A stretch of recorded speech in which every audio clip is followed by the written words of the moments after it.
શુદ્ધ પુરાણી વર્ણન કરે નારદ. યુધિષ્ઠિરને સમાચાર મળ્યા ભગવાન દ્વારિકાધીશ સ્વધામ પધારી ગયા. તો હવે કલિકાલનો પ્રારંભ થયો.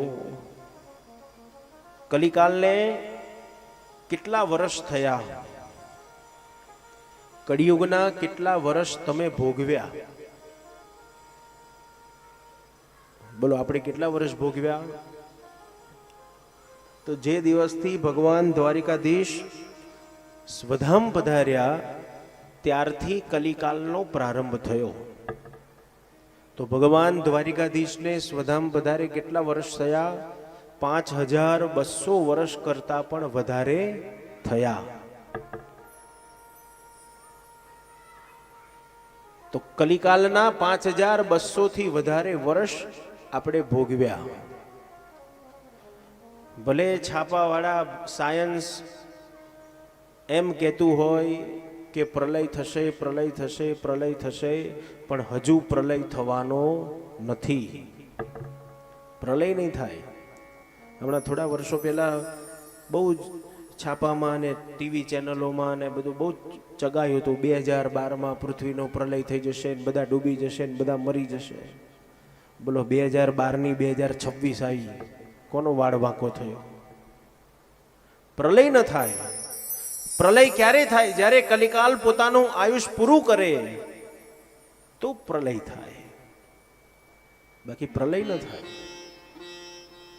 હા, પાછો બાવળીઓ થોડો નમી ગયો હોય તો થોડો ઘસી નાખે ખરો, પણ પૂરેપૂરો પાડી ના દે. રસ્તામાં આવતા જતા આપણને કોઈ ઝાડ નડતું હોય તો આપણે કેવું કપાઈ નાખીએ છીએ ને, એટલું કે તકલીફ ના પડે. એમ થોડો ઘણો ભગવાન સુધારો કરે એ દુષ્કર્મીઓનો ને પાપીઓનો, એ થોડાક સમય માટે દૂર થઈ જાય, પણ પૂરેપૂરું ન થાય. કલિકાલનું આયુષ 4,32,000 વર્ષ જે કળિયુગનું આયુષ છે, એ આયુષ જ્યાં સુધી પૂરું નહીં થાય ત્યાં સુધી પૃથ્વીનો પ્રલય નહીં થાય. શ્રીમદ ભાગવતના 8મ સ્કંદમાં આખું કોષ્ટક આપ્યું છે વ્યાસજીએ.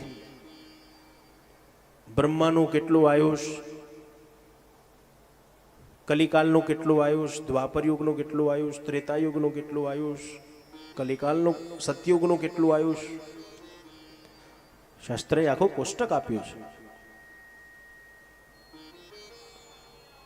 તો યુધિષ્ઠિરે કીધું, ચાલો હવે કલિકાલની શરૂઆત થઈ, હવે આપણે સ્વર્ગારોહણ કરવા જઈએ. પાંડવો સ્વર્ગારોહણ કરવા જાય. પરીક્ષિત યુવાન બન્યો, શસ્ત્રોને શાસ્ત્રોનું જ્ઞાન પ્રાપ્ત કર્યું, પરીક્ષિત રાજા બન્યો. કોણ જઈ શકે સ્વર્ગમાં? આપણને બધાને ઈચ્છા છે, મને સ્વર્ગ મળે, સ્વર્ગ મળે, સ્વર્ગ મળે, પણ સ્વર્ગ કોને મળે?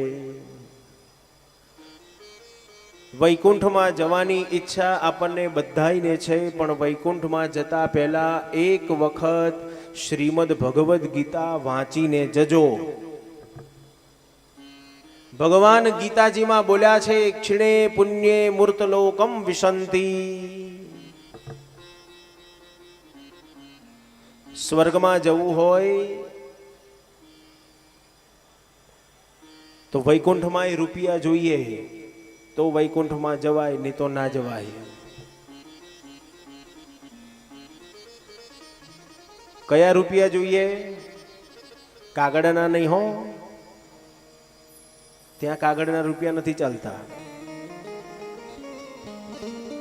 ત્યાં 500ની ને 2000ની 100ની 200ની નોટો નથી ચાલતી. 10ના 20ના સિક્કા નથી ચાલતા.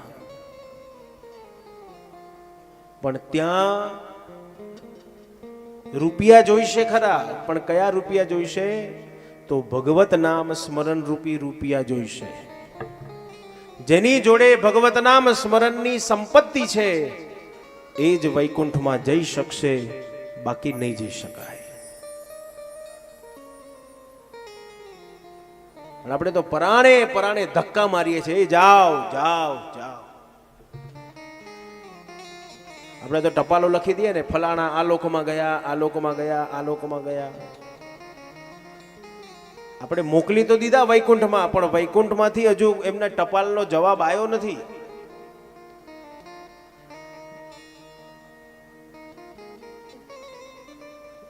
હજુ કોઈનો જવાબ નથી આવ્યો કે હું વૈકુંઠમાં આનંદમાં છું, સુખી છું, અહીંયા સારું જમવાનું છે ને સારી સુવાની વ્યવસ્થા છે ને સારી રૂમો છે ને.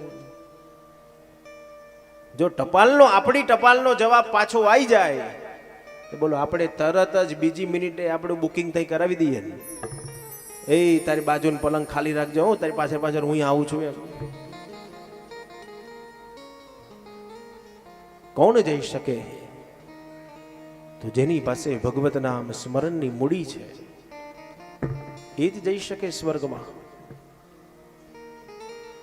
બોલો શાણો આપણે કહેવાઈએ કે શાણો નરસિંહ મહેતા કહેવાય? વૈકુંઠ એમ કે છે કે ભગવત નામ સ્મરણની સંપત્તિ અહીંયા પૂરી થઈ ગઈ તમારી, તો ફરી પાછા તમને મૃત્યુ લોકમાં ધક્કો મારી દઈશું. ફરી જવાનું મૃત્યુ લોકમાં, ફરી ભગવત નામ સ્મરણની સંપત્તિ કમાવાની, ફરી પાછું વૈકુંઠમાં આવવાનું, ફરી વાપરવાના, ફરી પૂરું થાય એટલે પાછું જવાનું. આ ચક્રમાં ચાલવું પડે. તો શાણો આપણે કહેવાઈએ કે શાણો નરસિંહ મહેતા કહેવાય? નરસિંહ મહેતાએ તો કહી દીધું આપણે આવા મફતના રૂપિયા વાપરવા નથી, આપણે વૈકુંઠ જવું જ નથી. અને એના પદમાં નરસિંહો લખે છે, હરિના જન તો મુક્તિ ન માગે, જન્મો જન્મ અવતાર રે.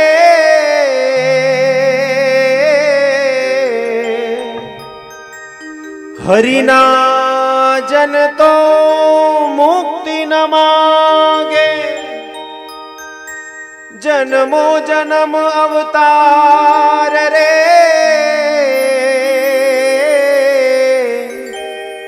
નિત્ય સેવા નિત્ય કીર્તન હોય, નિત્ય સેવા નિત્ય કીર્તન હોય. નિરખવાનંદ કુમાર રે, ભૂતળ ભક્તિ અમ આપો સ્વામી, ભૂતળ ભક્તિ અમ આપો સ્વામી. અને 184 માય રે, પુણ્ય કરીને અમ રાખો સ્વામી.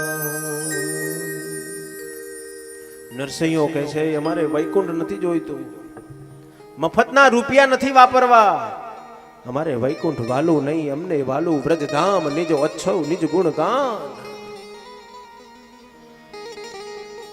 મફતના રૂપિયા મારે નથી વાપરવા. નરસિંહો કહે છે મારે વૈકુંઠ નથી જવું, પણ હું જ અહીંયા બેઠો બેઠો ભગવત નામ સ્મરણનું ધન, ભગવત નામ સ્મરણની સંપત્તિ હું એટલી બધી કમાઈ લઉં કે મારે વૈકુંઠ ના જવું પડે, વૈકુંઠનો નાથ મારે ઘેર આવી જાય. મારે નથી જવું વૈકુંઠ.